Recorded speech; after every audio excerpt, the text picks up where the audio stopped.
नमस्ते जी। इस वीडियो में मैं आपसे डिस्कस करने जा रहा हूँ section number 19 Rajasthan rent control act. Section number 19 जो है वो बात करता है अपीलेट रेंट ट्रिब्यूनल और उसमें आप जो अपील फाइल कर रहे हैं और उसकी क्या लिमिटेशन है वो सारी बातें। तो सबसे पहले इसमें जनरल जो बातें बता रखी है वो बता रही है सबसेक्शन 1 में कि स्टेट गवर्नमेंट जो है वो बनाएंगी अपीलेट रेंट ट्रिब्यूनल। जितना उनको लगता है जहाँ जहाँ जिस जगह पे उनको बनानी है वो बना सकती है। स्टेट गवर्नमेंट की पावर है क्योंकि स्टेट का एक्ट है राजस्थान रेंट कंट्रोल एक्ट, तो राजस्थान गवर्नमेंट के पास पावर हुई बेसिकली। सबसेक्शन 2 कहता है कि 2 या 2 से ज़्यादा अपीलेट रेंट ट्रिब्यूनल किसी एक पर्टिकुलर एरिया के लिए बनाई जा सकती है और स्टेट गवर्नमेंट जो है जनरल या स्पेशल ऑर्डर दे सकती है और रेगुलेट कर सकती है distribution of business among them. Basically कहना चाह रहा है कि एक बड़ी जगह है, बड़ी सिटी है, तो उस बड़ी सिटी में भी जो अपीलेट रेंट ट्रिब्यूनल है, यहाँ पे अपीलेट रेंट ट्रिब्यूनल की बात हो रही है, तो जो अपीलेट रेंट ट्रिब्यूनल है वो बेसिकली 2 या 2 से ज़्यादा भी बनाई जा सकती है। तो 2 या 2 से ज़्यादा जब बनाएंगे तो जो है काम डिवाइड हो जाएगा, बेसिकली काम डिवाइड हो जाएगा जुरिसडिक्शन के अकॉर्डिंग। तो इस एरिया का काम है वो ये rent tribunal appellate rent tribunal के पास अपील जाएगी, इस एरिया का काम है तो ये अपीलेट रेंट ट्रिब्यूनल के पास जाएगी। मतलब एरिया एक ही है लेकिन उसमें पार्ट कर दिए बेसिकली। मतलब अगर मैं आपसे कहूँ तो जयपुर है, तो जयपुर बहुत बड़ी जगह है, तो जयपुर में अगर एक ही रेंट ट्रिब्यूनल बनाएंगे तो सारे लोगों को वहाँ जाना पड़ेगा। अब पूरे जयपुर के लिए अपन एक अपीलेट रेंट ट्रिब्यूनल बनाए, इससे अच्छा है कि जयपुर में 2 या 3 रेंट ट्रिब्यूनल बना दें। अलग अलग एरिया हो जाएगी कि इस साइड का जो नॉर्थ साइड का जो एरिया है जयपुर का वो इस वाले अपीलेट रेंट ट्रिब्यूनल जाएगा, साउथ वाला जो है वो इधर चल जाएगा, ईस्ट वाला है वो इधर चल जाएगा। तो इस तरह से जो है अपीलेट रेंट ट्रिब्यूनल 2 या 2 से ज़्यादा भी बनाई जा सकती है, स्टेट गवर्नमेंट ही बनाएगी। तीसरा पॉइंट कहता है सबसेक्शन 3 के अपीलेट रेंट ट्रिब्यूनल जो है उसमें एक प्रिसाइडिंग ऑफिसर जो होगा वो उसको वहाँ पे बैठाएगी बेसिकली, जो कि अपॉइंट किया जाएगा हाई कोर्ट के द्वारा। तो अपीलेट रेंट ट्रिब्यूनल जो है उसमें एक पर्सन होगा जिसको प्रिसाइडिंग ऑफिसर कहा जाएगा और जो हाई कोर्ट अपॉइंट करेगा। तो अपीलेट रेंट ट्रिब्यूनल की जो बिल्डिंग बनाने का काम है वो काम तो स्टेट गवर्नमेंट का है, लेकिन जो पर्सन जो उसमें प्रिसाइडिंग ऑफिसर है जो काम करेगा वहाँ पे, जो एज ए जज काम करने वाला व्यक्ति है, वो हाई कोर्ट अपॉइंट कर रहा है। ठीक है। सबसेक्शन 4 में बात आती है कि वो पर्सन जो डिस्ट्रिक्ट जज कैडर का है और जिसको 3 साल का एक्सपीरियंस है वो ही अपीलेट रेंट ट्रिब्यूनल में प्रिसाइडिंग ऑफिसर बन सकता है, नहीं तो उससे कम अगर एक्सपीरियंस है किसी को तो वो नहीं बनेगा। तो मिनिमम 3 साल का आपको एक्सपीरियंस हो और आप डिस्ट्रिक्ट जज कैडर के जज हैं तो ही आप presiding officer appellate rent tribunal के बन सकते हैं। सबसेक्शन 5 में बात लिखी है कि the high court authorize presiding officer of when appellate rent tribunal to discharge the function of presiding officer of another rent tribunal. मतलब ये है कि एक अपीलेट रेंट ट्रिब्यूनल में जो प्रिसाइडिंग ऑफिसर है वो दूसरे अपीलेट रेंट ट्रिब्यूनल के फंक्शन को भी डिस्पोज कर सकता है, उसके फंक्शंस को भी परफॉर्म कर सकता है। मतलब कैसे कि मान लीजिए जयपुर में 4 रेंट ट्रिब्यूनल बनी हुई है, लेकिन जो प्रिसाइडिंग ऑफिसर हैं वो अभी रिसेंट 3 जगह ही अपॉइंट है, एक जगह अभी पोस्ट खाली है। तो कोई भी एक जो अपीलेट रेंट ट्रिब्यूनल में जो प्रिसाइडिंग ऑफिसर है उनको कहा जा सकता है हाई कोर्ट के द्वारा कि जहाँ पे खाली है उस जगह का काम भी आपको देखना है। तो 3 दिन आप काम इस अपीलेट रेंट ट्रिब्यूनल में देखेंगे और 3 दिन आप काम उस अपीलेट रेंट ट्रिब्यूनल में देखेंगे। तो ऐसा हाई कोर्ट ऑर्डर दे सकता है। सब सेक्शन 6 में बात लिखी है कि जो रेंट ट्रिब्यूनल है कह रहा है कि जो फाइनल ऑर्डर पास किया गया था रेंट ट्रिब्यूनल के द्वारा, क्योंकि अपीलेट रेंट ट्रिब्यूनल क्या है कि रेंट ट्रिब्यूनल का एक हायरार्की में ऊपर वाला कोर्ट है। रेंट ट्रिब्यूनल में जो ऑर्डर आता है उसकी आप अपील जो है अपीलेट रेंट ट्रिब्यूनल में लगाते हैं बेसिकली। तो ये कह रहा है कि जो फाइनल ऑर्डर रेंट ट्रिब्यूनल ने पास किया है an appeal shall lie to appellate rent tribunal within the local limits of whose jurisdiction, जहाँ पे उसका प्रीमाइसिस है। बेसिकली कहना ये चाह रहा है कि जिस रेंट ट्रिब्यूनल में फाइनल डिस्पोज हुआ है केस, फाइनल डिस्पोज का मतलब क्या होता है, फाइनल डिस्पोज जो है एक्सप्लेनेशन में बता रखा है आखिरी में यहाँ इस सेक्शन में, सेक्शन नंबर 19 के लास्ट में, कि फाइनल डिस्पोज का मतलब होता है, फाइनल ऑर्डर का मतलब होता है फाइनली डिस्पोज हो चुका हो। मतलब कोर्ट ने फाइनल ऑर्डर दे दिया हो कि कौन पार्टी पोजीशन में रहेगा, कौन पार्टी रेंट देगा तो कितना देगा, कितना नहीं देगा, वो सारी बातें रेंट ट्रिब्यूनल ने बता दी है। तो फाइनल ऑर्डर की ही आप अपील लगा सकते हैं अपीलेट रेंट ट्रिब्यूनल में, और उसी अपीलेट रेंट ट्रिब्यूनल में अपील लगेगी जहाँ पे प्रीमाइसिस एस्टेब्लिश है। तो अगर जयपुर का प्रीमाइसिस है तो जयपुर की अपीलेट रेंट ट्रिब्यूनल में ही लगेगी। ऐसा नहीं है कि कोटा का प्रीमाइसिस है, कोटा का रेंट ट्रिब्यूनल में काम चल रहा था तो अब जो अपील लगेगी वो कोटा के अपीलेट रेंट ट्रिब्यूनल में लगेगी। कोटा में भी अपीलेट रेंट ट्रिब्यूनल बनाई जाएगी सरकार द्वारा, तो वही लगेगी। ये नहीं है कि कोटा की आप अब कोटा के रेंट ट्रिब्यूनल ने जो ऑर्डर दिया है उसको आप अपीलेट रेंट ट्रिब्यूनल जयपुर में लगा देंगे। नहीं, ऐसा नहीं होगा। जहाँ प्रीमाइसिस है और जिसकी अपील जा सकती है रेंट ट्रिब्यूनल में जिसमें केस गया, उसी की जो अपील अपीलेट रेंट ट्रिब्यूनल में जाएगी, जिस ज्यूरिसडिक्शन का है, तो उसी में एप्लीकेबल होना है। आगे लिखा है कि जो अपील होगी वो 60 दिन के अंदर अंदर फाइल होनी है। तो ये एक लिमिटेशन हो गई अब अपील की कि अपील कितने दिन में फ़ाइल होनी है। तो अपील जो है वो 60 दिन में फ़ाइल होनी है, सबसे इंपॉर्टेंट चीज़ ये है। तो हमने जब सेक्शन 17A जो देखा था उसमें यही बात हो रही है कि जब रेंट ट्रिब्यूनल अगर एक्स पार्टे ऑर्डर नहीं देती है, क्योंकि एक्स पार्टे अगर ऑर्डर दे देती है तो उसके लिए रिव्यू का उसके पास सेटिंग असाइड का जो पावर है जो सेक्शन नंबर 21 में दे रखा है, तो एक्स पार्टे ऑर्डर देगी तो उसको सेटिंग असाइड कर सकती है एक्स पार्टे को, तो वो रेंट ट्रिब्यूनल खुद कर सकती है। एक्स पार्टे में अपील की आवश्यकता नहीं है। लेकिन अगर एक्स पार्टे नहीं और फाइनल ऑर्डर दिया है तो अब रेंट ट्रिब्यूनल जब डिसाइड कर रहा है, सेक्शन नंबर 17 में हमने ये बात देखी है, तो जब वो रेंट ट्रिब्यूनल फाइनली डिस्पोज कर रहा है तो वो एक डेट और फिक्स कर देगा कि अगर आप अपील करना चाहते हैं 60 दिन के अंदर अंदर तो इस तारीख को आप अपीयर हो जाएं अपीलेट रेंट ट्रिब्यूनल में। तो अब यहाँ पे इन्होंने यही बात स्पेसिफिक कर दी कि 60 दिन के अंदर अंदर ही जो है आप अपील कर सकते हैं अपीलेट रेंट ट्रिब्यूनल में। सबसेक्शन 7 कहता है इसमें आगे कि अपीलेट रेंट ट्रिब्यूनल है, जब भी आप अपील फाइल करेंगे तो वो क्या है कि आपने अपील फाइल करी है तो अपील के साथ आप रेंट ट्रिब्यूनल का जो ऑर्डर आया है वो भी फाइल करेंगे, जो डॉक्यूमेंट जिन पे आप रिलाई करते हैं वो भी आप फाइल करेंगे। तो क्या करेगा appellate rent tribunal? Appellate rent tribunal जो है वो सारी सबकी जो है एक कॉपी एक नोटिस में भेजेगा, नोटिस बना के भेजेगा दूसरी पार्टी को, जो भी रेस्पोंडेंट होगा, क्योंकि आप अपीलेंट है तो दूसरा जो है रेस्पोंडेंट हो गया बेसिकली। तो जो रेस्पोंडेंट होगा बेसिकली उसको भेजा जाएगा। अब वो व्यक्ति क्या करेगा? उस व्यक्ति को कह रहा है कि रेस्पोंडेंट को भेजा जाएगा on the date fixed by the rent tribunal under section 17। तो 17 जो सेक्शन के अंदर जो डेट फिक्स हुई है उस डेट से पहले उसको भेज दिया जाएगा, उस डेट पे भेज दिया जाएगा उसको कि ये नोटिस आया। अब आपको 17 के अंदर जो हमने रेंट ट्रिब्यूनल ने जो डेट डिसाइड कर रखी है उस दिन आपको अपीयर होना पड़ेगा, बेसिकली बात ये है। तो आगे इसमें लिख दिया है कि और रेस्पोंडेंट फेल हो जाता है अपीयर होने से, जो सेक्शन 17 में रेंट ट्रिब्यूनल ने डेट डिसाइड कर रखी थी उस दिन वो अपीयर होने से फेल हो जाता है, तो क्या करना है? Appellate rent tribunal proceed x Partey. तो अपीलेट रेंट ट्रिब्यूनल भी अब एक्स पार्टे ऑर्डर दे सकता है। सेक्शन 17 में जो बात हो रही थी वो ये हो रही थी कि आपको 60 दिन का टाइम दिया जा रहा है और वो रेंट ट्रिब्यूनल एक डेट फिक्स कर देगा जो 60 दिन से ज़्यादा की नहीं होगी, जिसमें जो दोनों पार्टी अगर अपील होती है तो उनको अपीयर होना पड़ेगा। तो अब अगर एक पार्टी ने अपील लगा दी है तो कोर्ट क्या करेगा? क्यों अपील लगानी 60 दिन से पहले लगानी है, तो अब कोर्ट क्या करेगा?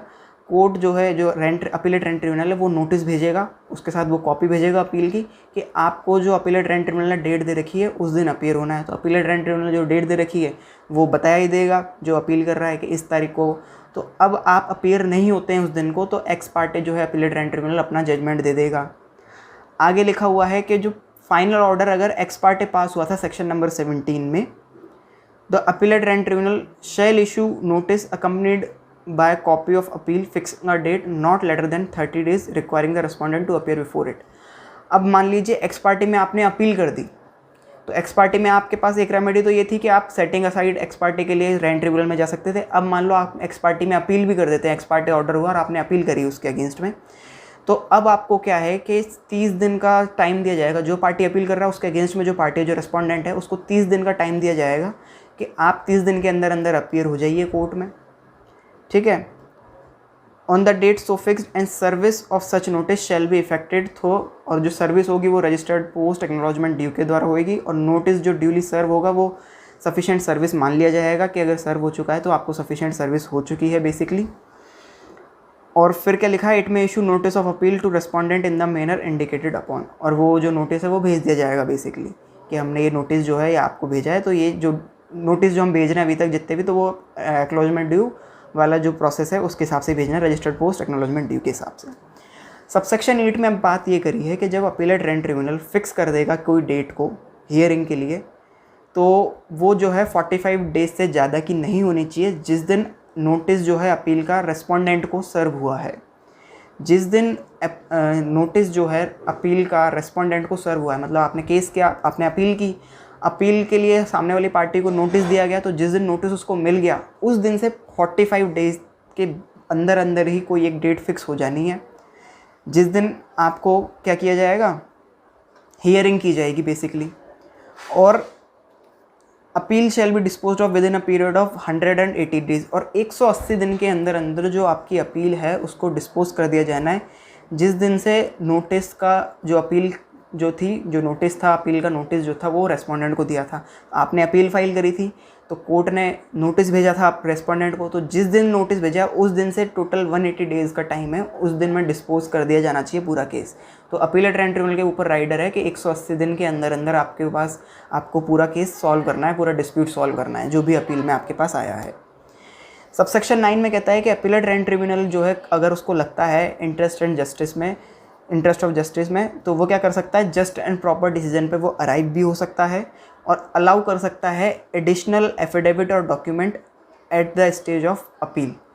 अब अपीलेट ट्रिब्यूनल जो है उसको अगर जस्ट एंड प्रॉपर लगता है, मतलब उसको लगता है कि अगर मैं इस तरह की चीज़ को अलाउ करता हूँ या इस तरह के एविडेंस में लेता हूँ तो हो सकता है केस जो है जल्दी सॉल्व हो जाए, या केस सॉल्व हो सकता है, बेसिकली मैं रिजल्ट पे आ सकता हूँ, तो वो अलाउ कर सकता है अपील पे भी। तो यहाँ पे जो इंपॉर्टेंट चीज़ ये है कि अपील पे भी एविडेंस लिए जा रहे हैं सेक्शन नंबर 19 के सेक्शन 8 में। ठीक है, आगे लिखा हुआ है कि अपीलेट ट्रिब्यूनल में in its discretion pass interlocutory order during the pendency of appeal as it may deem fit. Interlocutory order जो है अपीलेट ट्रिब्यूनल वो कह सकता है, वो अलाउ कर सकता है, पास कर सकता है। तो बेसिकली इंटरलॉकेटरी ऑर्डर क्या होते हैं, तो इंटरलॉकेटरी ऑर्डर जो है order number 39 rule number 6 to 11 है आई थिंक, तो ऑर्डर नंबर 39 रूल 6 to 11 जो है वो बात करते हैं इंटरलॉकेटरी ऑर्डर की। इंटरलॉकेटरी ऑर्डर अगर रेंट ट्रिब्यूनल के हिसाब से बात की जाए, अपीलेट रेंट ट्रिब्यूनल के हिसाब की बात की जाए, तो वो जैसे कि पोजीशन दिलवाना या फिर जो रेंट है अरियर्स जो है वो दिलवाना, रेंट जो बचा हुआ है वो दिलवा देना, या कंटिन्यूस रेंट का जो पेमेंट है वो करवाना कि आप रेंट का पेमेंट करते रहिए, तो वो जो काम ये है सारे इंटरलॉकेटरी ऑर्डर, तो वो अपीलेट रेंट ट्रिब्यूनल दे सकता है। बाइल फिर सबसेक्शन 11 है कि डिसाइड जब आप अपील कर रहे हैं अपीलेट रेंट ट्रिब्यूनल जी, तो आपको क्या करना है, रिकॉर्ड करने रीज़न, और रीज़न रिकॉर्ड करके या तो आप क्या कर रहे हैं, जो रेंट ट्रिब्यूनल ने ऑर्डर दिया था उसको कंफर्म कर रहे हैं, या कुछ चेंज कर रहे हैं, या सेट असाइड कर रहे हैं बिल्कुल, या रिवर्स कर रहे हैं और मॉडिफाई कर रहे हो, जो ऑर्डर दिया है उसमें कुछ चेंजेस ला रहे हैं बेसिकली। मतलब या तो आप कंफर्म कर रहे हैं कि अपीलेट जो रेंट ट्रिब्यूनल ने ऑर्डर दिया वो एकदम सही है, या आप क्या कर रहे हैं उसको बिल्कुल सेट असाइड कर रहे हैं कि नहीं ये चीज़ नहीं होनी है, या फिर आप रिवर्स कर रहे हैं कि उसने तो ऑर्डर दिया था इसको पोजीशन मिलना चाहिए, आपने ऑर्डर कर दिया कि नहीं पोजीशन इसको नहीं, इस पार्टी को मिलना चाहिए, या वेरी कर दिया या मॉडिफाई कर दिया, बेसिकली थोड़ा सा चेंज कर दिया उसमें।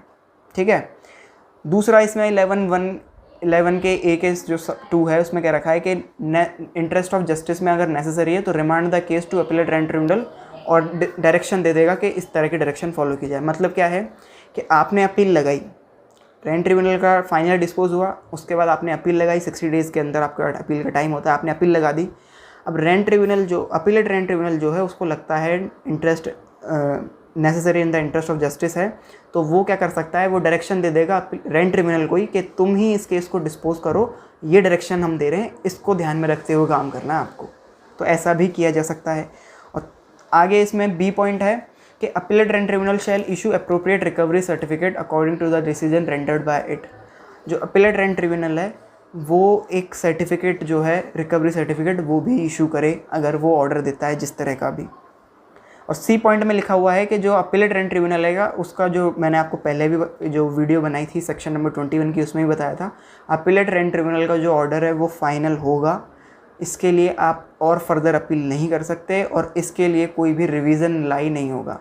तो ना तो कोई अपील ना कोई रिवीजन, लेकिन रिव्यू लगाया जा सकता है। सेक्शन नंबर 21 में ये बात साफ साफ लिखी है, सबसेक्शन 3 में ये बात लिखी है, सबसेक्शन 3 का जो सी पॉइंट है उसमें ये बात लिखी है कि रिव्यू किया जा सकता है। तो अपील लगाई जा सकती है, ना रिवीजन किया जा सकता है, लेकिन रिव्यू किया जा सकता है। अब एक केस आया था Ashu Gupta versus appellate rent tribunal करके, उसमें ये कहा था कि रिट पिटीशन जो है वो आप अप्लाई कर सकते हैं, सेक्शन आर्टिकल 226 जो कि आप हाई कोर्ट में रिट पिटीशन है अप्लाई कर सकते हैं, क्योंकि वो अदर मैटर्स के लिए भी लगती है। वहाँ पे बेसिकली जो रिट्स दे रखी हैं वो आपके फंडामेंटल राइट उसके लिए ब्रीच हो रहा है उसमें तो आप लगा सकते हैं, उसके अलावा कोई अदर मैटर है उस पर भी लगा सकते हैं। तो वो जो अदर मैटर वाला ग्राउंड है उसमें वो कवर हो रही थी, तो अपीलेट रेंट ट्रिब्यूनल के ऑर्डर पे आप रिट पिटिशन लगा सकते हैं और एक रिव्यू पिटिशन लगा सकते हैं, जो कि सेक्शन नंबर 21 में दे रखा है। तो रिव्यू बेसिकली वही कोर्ट करेगा जिस कोर्ट ने ऑर्डर दिया था, तो अपीलेट रेंट ट्रिब्यूनल ही रिव्यू करेगी। लेकिन अगर आप रिट पिटिशन लगाएंगे तो वो हाई कोर्ट में जाती है, तो हाई कोर्ट उसको देखेगा। सबसेक्शन 12 में बात करिए, on the application of any parties and after notice to the parties. और जब ये सारी चीज़ जो है सुन लेता है कोर्ट, या कोर्ट के मोशन में without such notice appellate rent tribunal जो है ट्रांसफ़र कर सकती है case from one rent tribunal to another rent tribunal for dispose. तो बेसिकली बात ये कहना चाह रहा है कि अगर पार्टीज़ कह देती हैं कि ये जो केस है इस रेंट ट्रिब्यूनल में ना सुना जाए और इस रेंट ट्रिब्यूनल में सुना जाए, तो वो काम भी अपीलेट रेंट ट्रिब्यूनल कर सकती है। वो ट्रांसफ़र ऑफ केस होता है बेसिकली, तो एक रेंट ट्रिब्यूनल से दूसरे रेंट ट्रिब्यूनल में भी केस ट्रांसफ़र किया जा सकता है। और सबसेक्शन 30 में इन्होंने बात करी है कि जो केस ट्रांसफ़र हुआ है रेंट ट्रिब्यूनल से, तो वो ट्राई करेगा या डिस्पोज करेगा to any special direction in order to transfer proceed from the stage at which. तो जिस स्टेज से जो केस ट्रांसफ़र हुआ है उसी स्टेज से ट्रांसफ़र कर सकता है, लेकिन अगर कोई स्पेशल ऑर्डर दे देती है अपीलेट रेंट ट्रिब्यूनल, तो वो स्पेशल ऑर्डर को ध्यान में रखते हुए वो केस को ट्राई करे और डिस्पोज करे। तो बेसिकली ये है पूरा सेक्शन नंबर 19 जिसमें अपीलेट रेंट ट्रिब्यूनल की बात करी है कि कैसे अपीलेट रेंट ट्रिब्यूनल बनाई जाती है, कौन प्रिसाइडिंग ऑफिसर होता है, क्या क्वालिफिकेशन होती है, कैसे अपील लगेगी, कितने दिन में अपील लगेगी, कितने दिन में पार्टी को अपीयर होना है, एक्स पार्टी अगर दिया जाता है तो फिर क्या करना है, और डिस्पोज करने के लिए टोटल 180 डेज़ का टाइम दे रखा है इसमें। और फिर आगे इसमें इंटरलॉकेटरी ऑर्डर दे सकते हैं, फिर वेरी कर सकता है और कन्फर्म कर सकता है जो ऑर्डर दिया है, या जो उसको पास करना है वैसा ऑर्डर कर सकता है, सर्टिफिकेट इशू कर देगा बाद में, वो सारी बातें हैं।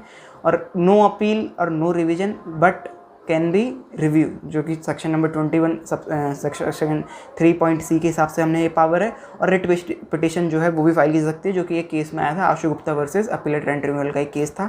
ईयर मुझे याद नहीं है, तो आप एक ईयर चेक कर सकते हैं। तो Ashu Gupta versus appellate rent tribunal का केस था, उसमें ये था कि रिट पिटिशन आप फाइल कर सकते हैं article 226 of the constitution of India में। तो ये है पूरा basically section number 19। Thank you.